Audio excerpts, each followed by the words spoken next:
And Drew, tell us who you are and what you do.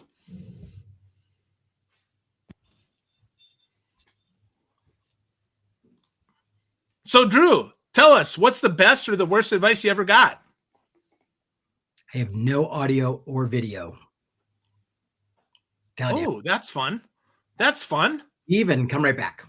Okay, you come back, leave, and come right back. Sometimes technical issues happen. So Jason, what about you, buddy? What's the best or the worst advice that you ever got? What's the best and worst? I think that the best advice, which I think is an interesting one, is, and I'm not so sure it's the best, but I think it was interesting. I'll say that. Never say thank you for payment when you get payment from a client. Because after all, they're hiring you for your service. And, that's what you're providing. So there should not be a need to say thank you. That's so interesting. So Drew, do you hear us yet? Drew does not hear us yet. Okay. All right. So that's interesting. So Jason. Sorry, guys, I have nothing all of a sudden. Huh. Okay. It's okay. You just keep talking. I'll keep popping in and out. Okay. Cool. We can do that. So with that, never say thank you, because that's what they're expecting to do. You can say thank you. It's been great working with you. We think your team's amazing, and you could praise them and do all that stuff for everything else. But when they actually physically, pay you, there's no reason to say thank you. So so ever since I learned that, like 15 years ago, I've never since said thank you to anybody for paying me. That's interesting. So even automated, you don't send if somebody pays the invoice, it doesn't say thank you for paying me? No, it just says, we value your partnership and working with us and we're so excited that you're part of our team type of thing. And, but no, and the word thank you never appears. It sounds like you're saying thank you by accident then. Yeah. I'm back, by the way. Yeah, you're back. So cool. So for all of you tuning in here to the Sales Leadership Show today, I've got my pal Jason Kramer. He's a CRM guru with Cultivize, and Drew McLellan, who is the founder and CEO or president, or both, Drew? I'm CEO, Danielle's president. Okay, CEO of the Agency Management Institute, which is the best agency management institute. Probably the only one, too. So, Drew, it's good to see you, Drew. Thanks it's good to trademark see you. Law and copyright law, yeah. That's it, right? The one and only AMI. So coming to you live from Denver and live from right outside Philly, Jason. Is that right? New York. New York. That's right. New York. Yeah. That's right. New York. Yeah, it's been a little while. So cool. So today we're talking about the future and the current of what the heck is going on in the Institute. So in marketing agencies. So Jason, what's going on in your agency, man? What's going on currently?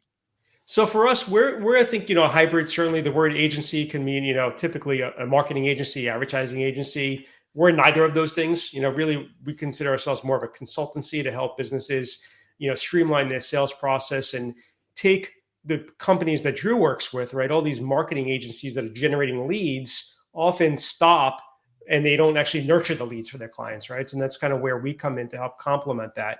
But I think the big shift for us, and this is kind of like an odd thing to say, but we're working a lot more with international clients, than we ever have the last couple of years. And what I found really fascinating is there might be some email exchange, but often it kind of goes radio silence. And when you pick up the phone and you call an international company, like we just called this morning a potential client in Israel, it was like it was only a 10-minute conversation, but we got so much out of that 10-minute conversation and a meeting booked. And I think, and I don't know, Drew, if you have experience with this, I think it's almost they don't think that a US-based company is going to call them. Like they're just only going to communicate via email. So I think when you call, especially on like even that first call, it's like, oh, this is refreshing, and you're a real person and I'm willing now to talk to you and build that relationship. Yeah, I mean, it's all about trust, right? And the more proximity we have, the quicker it is to read both body language and verbal and non-communication or nonverbal cues. And so it makes sense that email feels more arm's length than even a Zoom call or, picking up the phone, even if it's just voice only, which sounds very old school these days. Yeah. Which, and it was interesting because the strategic partner I was dealing with, who's really more of like a referral to hand off to this company based in Israel, he's like, oh, I would have never thought of that. And like, while we were talking about something else, he's like, oh, let me call her on WhatsApp right now. And I was on the phone, and within 5 minutes, we booked the call for next week for him. And I was like, see, I was like, you were like so hesitant about calling her.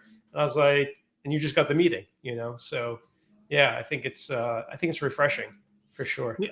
Yeah. So why do we think that is though, guys? I mean, the phone call is the oldest school method in the book, other than actually walking up and knocking on people's doors. So Drew, why do you think people aren't picking up the phone? Is that a generational thing? You think it's people are worried about interrupting, all the above, something else? I think it's a mix. I think it is generational. I think people under 30 are not really sure the thing that they carry in their pocket actually works like a phone, right? It's just a little computer.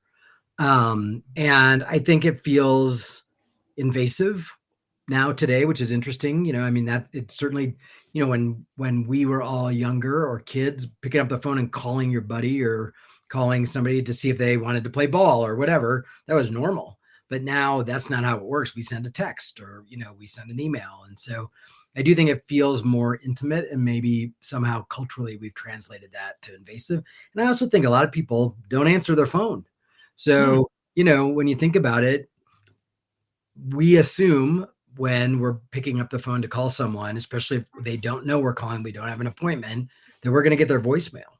So I think for a variety of reasons, people just sort of default to electronic communication, which I think is a huge opportunity for those who are willing to try and have a more intimate connection than shooting somebody an email.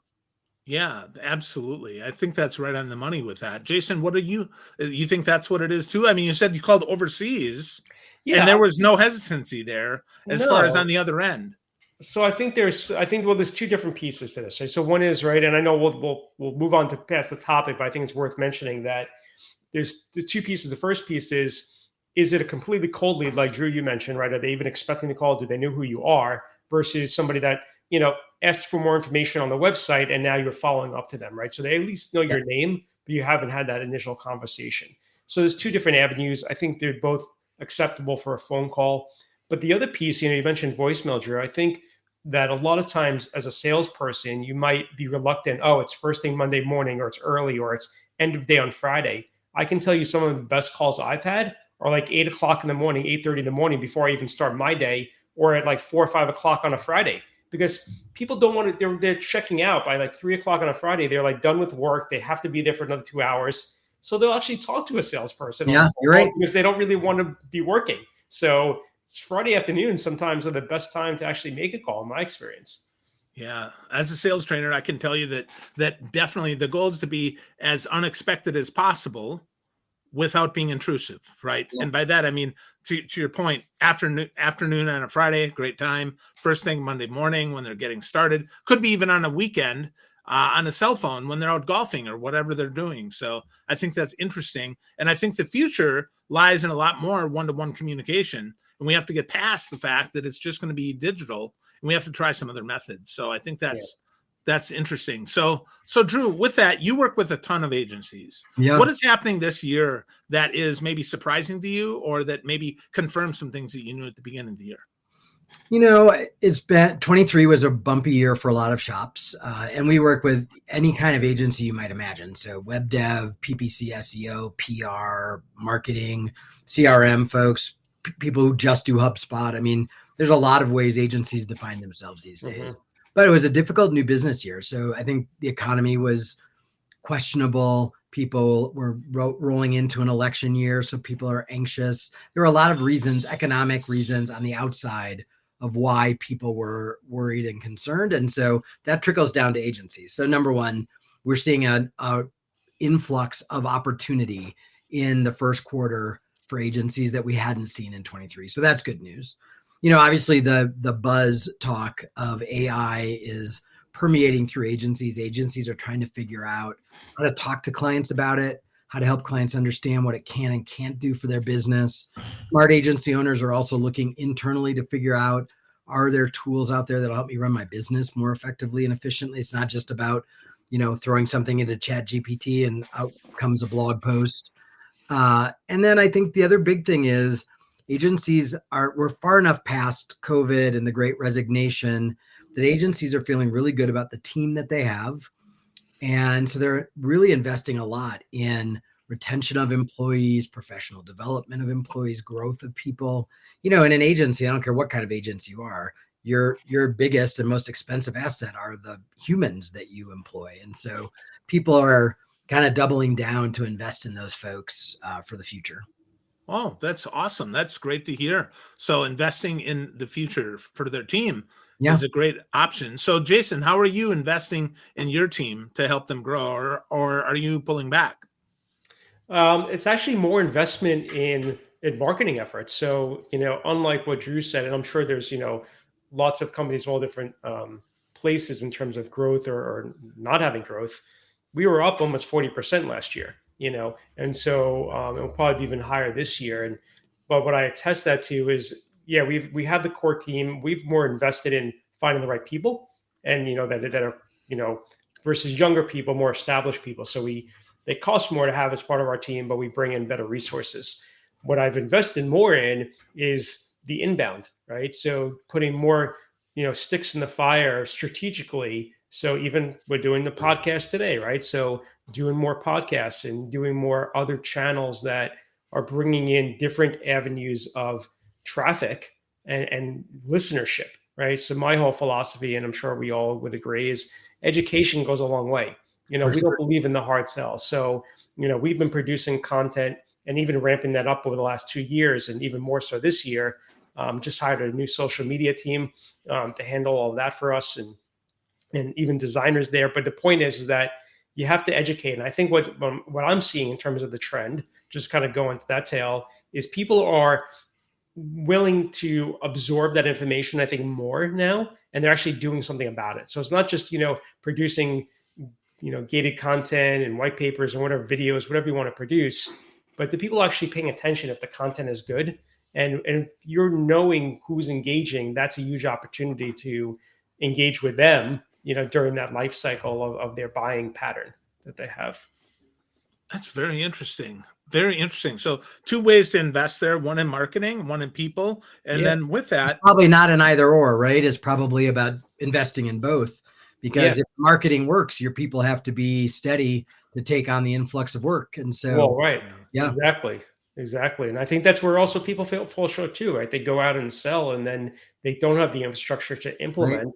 And then what they promise, they can't deliver upon. And they may not see it that year, but by the time next year rolls around, they're going to see a big impact, negatively, because they weren't actually able to retain those new clients that they promised all these things they couldn't deliver on.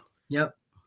So how do you balance that? How do you balance the need to educate with the need to market and the need then, I'm going to bring in new business, but yet I might not have the team for that? Drew, what do you think? How do we do that? Well, I mean, I think you have to grow the team so that you have some capacity, so that you have to assume your marketing is going to be effective sooner or later, and you're going to get new opportunities. But growth of the team doesn't have to be expensive. I mean, you have senior people, you have the agency owners.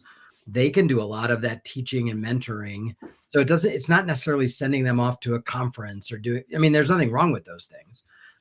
But it doesn't have to be super expensive. It's really more about creating a culture where we are constantly trying to get better. And by the way, peer-to-peer learning and teaching is a great model. So the 3 of us could be peers at the same level in an organization. And that doesn't mean we all know the same things or we're as good at the same things. And so there's no reason why we can't learn from each other.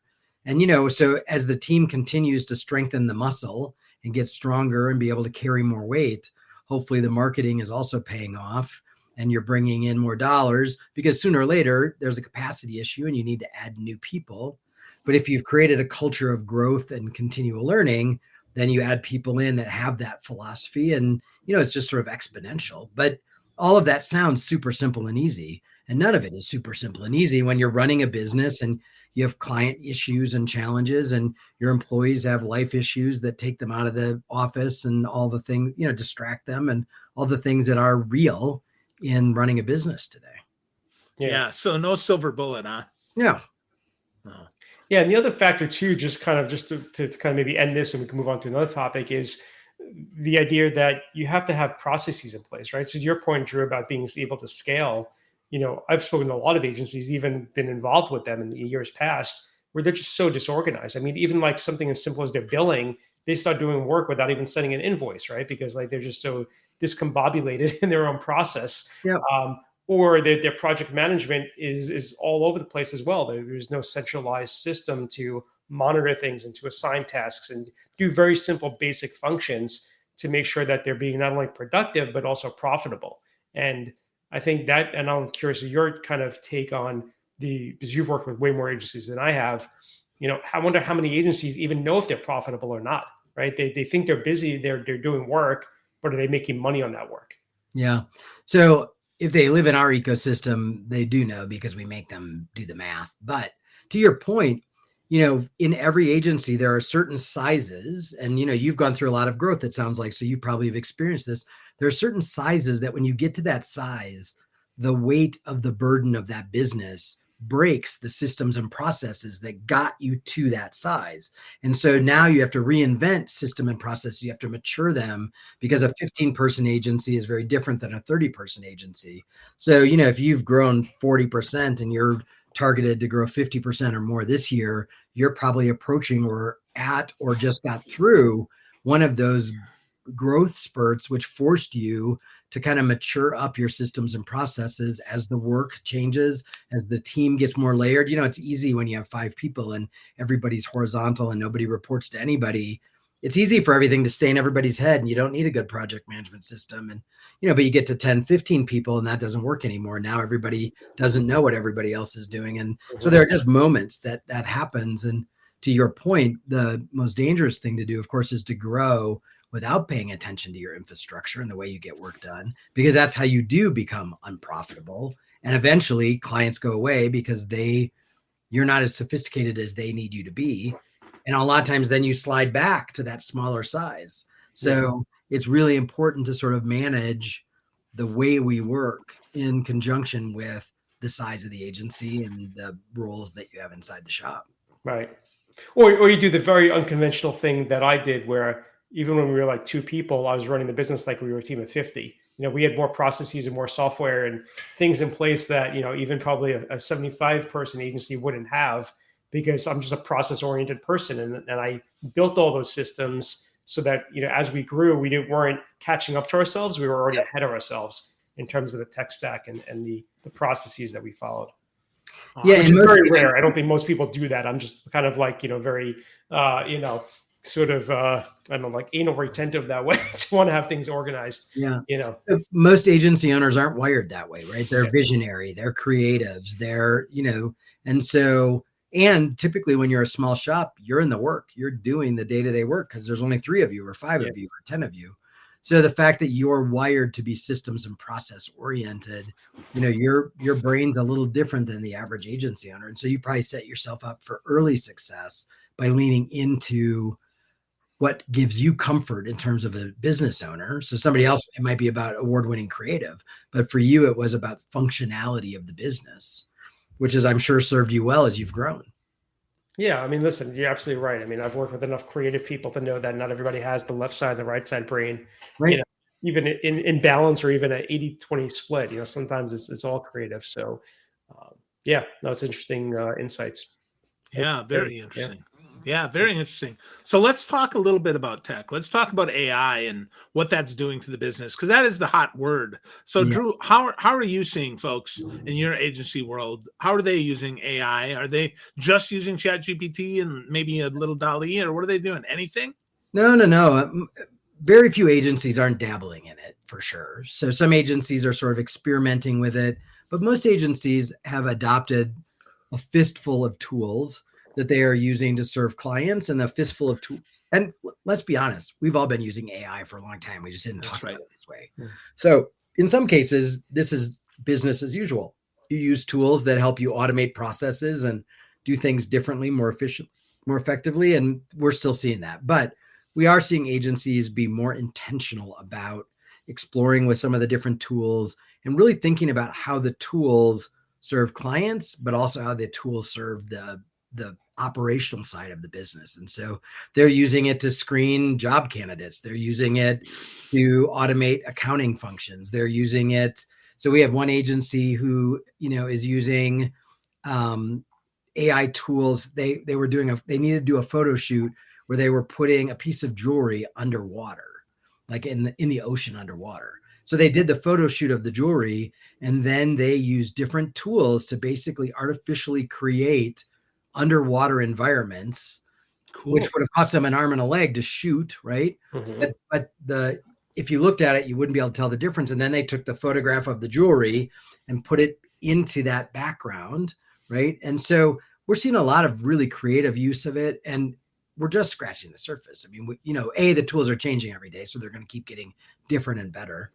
And, B, a lot of agencies are using them for data analytics and number crunching. So it's really impacting the business in a lot of different categories. And I feel like we're just starting.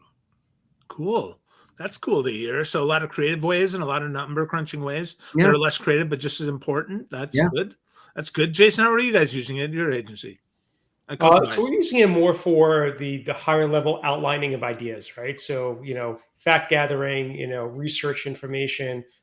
If we have an idea for, a blog or for some, social media content, using it to really just kind of see what else is out there. And, I find that most, and I think kind of to what Drew's alluding to, and I know we've talked before, even Phil, with other people on the show, there's a little bit of a standoffish, I think, approach about letting the AI control everything, right? So that's what the copywriters are for. That's what the creative directors are for, to come up with the ideas, come up with the vision. And yes, you can use it to your point of the whole jewelry shoot to supplement some pieces that might take a little bit longer, more expensive. Right. But I think that's what we're seeing, and it's not quite there, and who knows when it will be there to really emulate, my voice or your voice or, anybody else's voice. And that's going to be a while. And plus, I think you could also see through it, especially a lot of like the video stuff that I've seen and tested, it's not really me, talking. It's just like, my head and a fake mouth moving. It's like, it's not quite there yet, but I'm sure it will get to the point where it's going to get harder to detect what is AI driven content versus human content. Eventually at some point, it's I think it will get there. And I don't know. I think there is an element of humanity that is going to be pretty hard for a machine to replicate. So, Phil, back to your earlier comment about it, there's going to be more one-to-one conversations and all of that. So I think one of the things it does is it does elevate the value of human to human interaction. So, Jason, you picking up the phone and calling becomes more valuable when you could have a bot of you make a phone call or whatever, right? So I think it will actually sweeten the opportunity for humans to do what they are intrinsically better at than any machine, which is all of the humanity part of the work we do. It's the connectivity, it's the passion, it's the curiosity around question asking. I'm not sure that we'll ever see a machine do that as well as we as humans do, but do I think it's going to help us be effective and efficient and do a lot of things that it takes us a long time to do because it's 12,000 numbers that we're trying to crunch at the same time? Yeah, I do. And that's where I would say. So like, the dialogue, the real-time dialogue, I don't think we'll get there, to your point. But I do think there is a potential fit where personalization is huge. Obviously, it's been huge for a decade or more. Even before that, right? Direct mail campaigns has got your name written in the sand. It looks like someone wrote it, right? And so that has transferred over to the digital world in terms of email marketing, customized websites that are catered to you with your content personalized for you. I think those types of things, given the right directive, could replace and improve what us humans are doing, manually, so even me reaching out on LinkedIn, let's say, to somebody and saying, hey, I know you're in Seattle. I heard about this cool event and I know you love, this particular band. I heard they're going to be in town. Right. And me just saying, hey, like, here's a link if you didn't know about it, or, hey, I'm going to be in there, local. Do you want to meet up? That's something potentially AI could do, right? If you're given the whole template of what to look for and do things like that. And that sort of thing, I think, could save time and help scale things if done correctly. Oh, no doubt about it. It's certainly going to help with some automation elements of it and maybe some initial outreach kind of efforts. But at the end of the day, whether it's sales or marketing or whatever it is, there is a human element that is sort of the magic sauce, I think. And so the good news is, everybody's like, am I going to lose my job? And Will agencies even exist? Of course they're going to exist. Mm-hmm. And no, everyone is not going to lose their job. So like will Y2K job change? Yeah. There's no doubt about it. The whole Y2K thing, right? When everybody thought they were going to start the next day, it's like, right. Yeah, things change though, right? That's the whole thing that we're looking at. We think about the editing that often has taken place in some blog posts. Well, Grammarly can do a lot of that already for you, but the creative piece of that and the way you make that flow and the way you create an analogy that nobody's ever heard of before, well, that's not something an AI can do. And maybe one day it can, but not for a long time, in my opinion. That's what I think anyway. Grammarly is a great example. So we've all used Grammarly forever. Right. First of all, so nothing new. But B, I like to write with a lot of fragments. Grammarly does not like fragments. I, the human, get to override what Grammarly says and go, no, ignore that. No, ignore that. So again, it is the marrying of the two that has the power for all of us. And it's just really about being just like when the computers came. I mean, people used to work on typewriters, for the love of God. And we used to fax people things. We don't do that anymore. So we don't? I did send you a fax this morning, which, by the way, you answered. I know.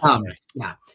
But, you think about it, it's really more about how we work, not whether or not we work, not whether or not we add value. It's just a new tool in the toolbox.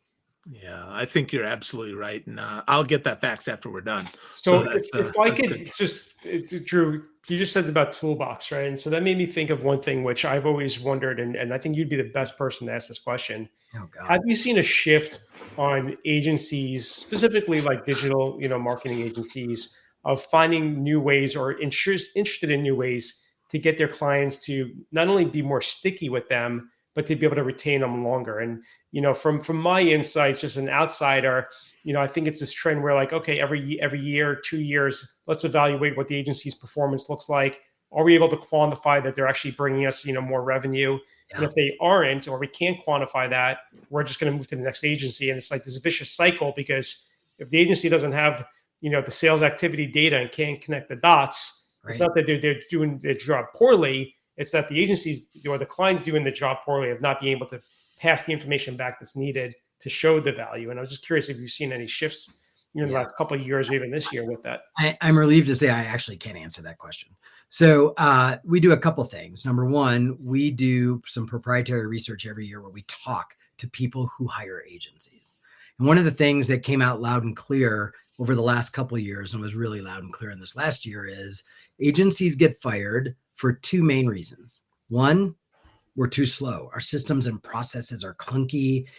We're not nimble. We can't turn on a dime. And we all know that the way business is done today is not set it and forget it. It is dynamic. And so agencies have to be able to move at the speed of business, which is challenging for some of them if they haven't sort of built systems and processes around it. And one of the reasons, Jason, why I suspect you grew in 23 when so many agencies didn't, is you answer the second concern that clients have, which is, I give you $1, show me exactly what I got for my dollar. Did I get $2 of leads? Did I get $3 in sales? Did I get increased web traffic? And were they on the right pages for the right amount of time? And, some marketing lends itself better to that kind of accountability than others. And to your point, sometimes no matter what the agency does, if the client doesn't share the data, or you can't sort of knit the pieces together between sales and marketing, no agency can really prove their worth. CMOs are under a lot of pressure to demonstrate to the C-suite or the board or whoever is their governing body that they're spending the money wisely and well. And so this idea of attribution and accountability and proof points of how the marketing spend is delivering against business KPIs, not marketing KPIs like clicks and all that kind of crap, but true business KPIs. If we can't do that, we're not going to keep that client.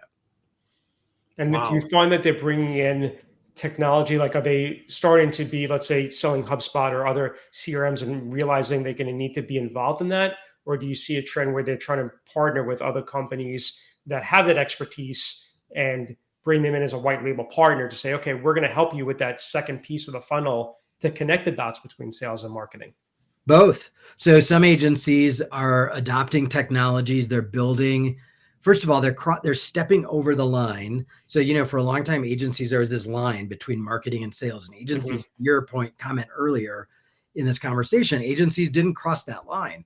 Now, more and more agencies are recognizing they need to step over that line because they can drive all the leads they want. But if the salespeople suck, or no one answers the phone, or no one checks the form on the website and actually responds to people who ask for information, the marketing department or the marketing agency, if they don't have visibility into that and they can't influence it, it doesn't matter what they do.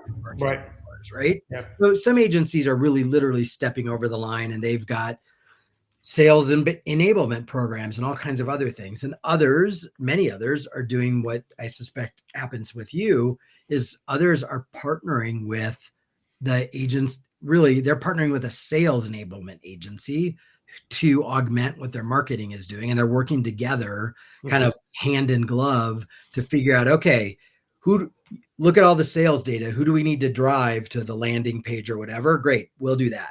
And then you decide what happens on the landing page. How do we get them in front of a salesperson? You do the training of the salesperson, and together we will be able to demonstrate the ROI of our shared efforts, so neither of us get fired. So it's happening in both ways.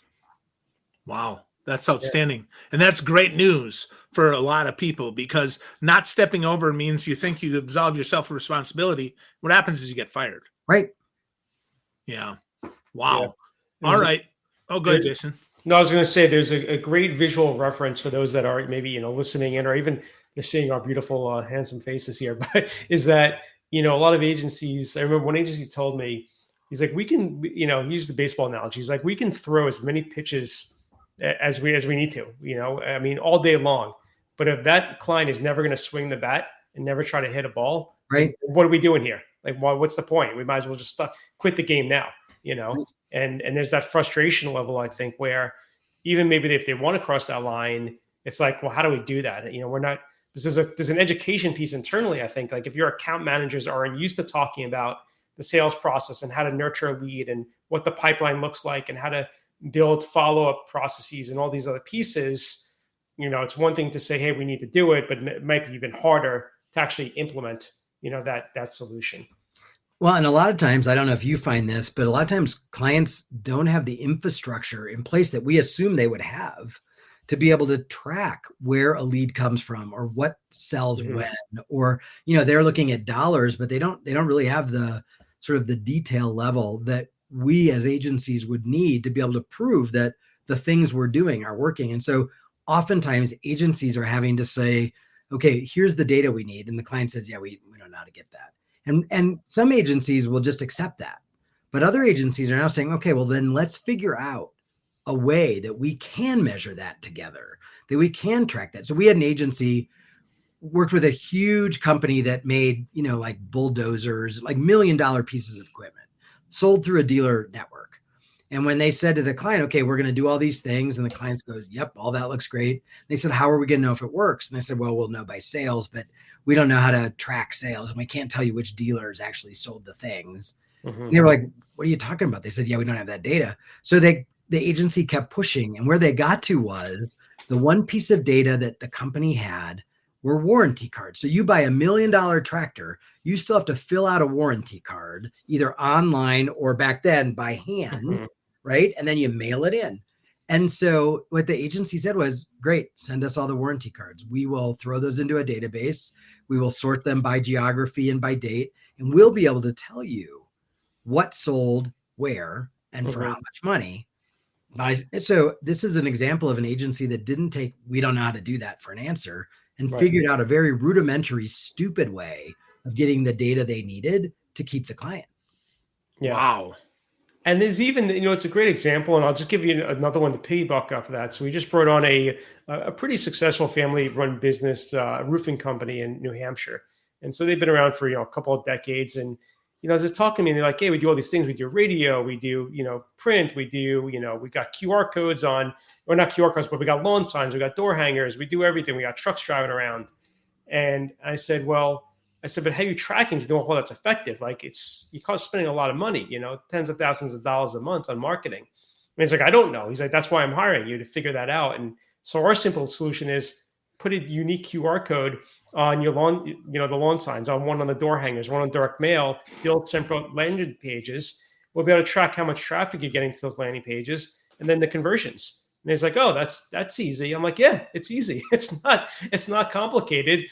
But, what does the client do? He goes, prints more, yard signs and other things without the QR code. So I'm like, what are you doing? Don't always listen. I'm like, we gotta do these things in a methodical way to track things. We can't sort of retroactively go back and say, okay, what happened last month if the tracking wasn't in place? Yeah. So, but that's, it's amazing to me. And I'll sort of, I know we're going to wrap up here, but the one thing I think that we could all take away from this is that if you're listening and you're spending any money on marketing at all, whether it be like internally or through an agency, is just to kind of sit back and say, are we able to show that we're actually showing whether or not we're generating revenue? And is that revenue higher or lower than what we're spending on that marketing effort and that channel? And that you have a responsibility. You can't just look to the agency and say, how are you going to improve this? Right.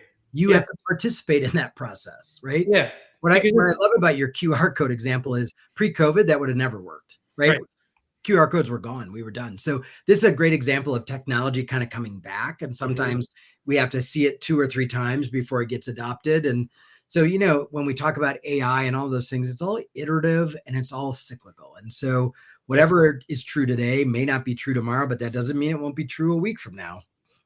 Sure. Wow. Yeah, absolutely. Because at the end of the day, it's all about, I think the other myth, not myth, but the other misconception is you go to a trade show, you go to even a networking event, you're like, oh, I met 50 people. It's great. This was worth my time. And I know you do a ton of events, Drew, right? So I'm sure you have experience, and that could be another call we have. But I just want to add this, is that just because you got 50 leads doesn't mean that they're actually qualified and that they're even going to turn into a client. So it's really going back and saying, okay, like, let's look at that and what was the actual net result of that. And I think that's definitely where we shine, with our clients, is really focusing and drilling. And we are one of those agencies where we don't take no for an answer. It's like, if you don't have that tracking in place, we're not going to work with you until we can actually figure that out, because without that, we can't prove that we're bringing value to you, as the point you made earlier. Right. Yeah. And Drew, I'm going to give you the last word. Jason got the last word there on tracking. So any last words on the future or even the now of how to make sure that you're demonstrating ROI and doing a better job marketing? I think the end of the day, the future is exactly what it's always been, which is change is inevitable. You have to be a lifelong learner. You have to be able to flow with that change. You have to be open to doing the same thing you've been doing for a long time in a new and different way. But at the end of the day, it is about 2 things: the relationship and the value we bring to those relationships. And that is never going to change for anybody who is in the sales or marketing realm. That's what we actually sell, is the relationship and the partnership that we have with clients, and the fact that we're going to help our clients accomplish their goals. And the tools we use to do those will continue to evolve. But the underlying promise we make is pretty golden and pretty set in stone. Awesome. Great stuff. Well, I'm going to take us out here. If you want more of Jason Kramer, that's Kramer with a K, go to cultivize.com, cultivize.com. And if you want more from Drew McLellan, go to agencymanagementinstitute.com. That's just like it sounds, agencymanagementinstitute.com. Thanks today, gents. I appreciate you both, and I learned a lot. You bet. Thanks for having us.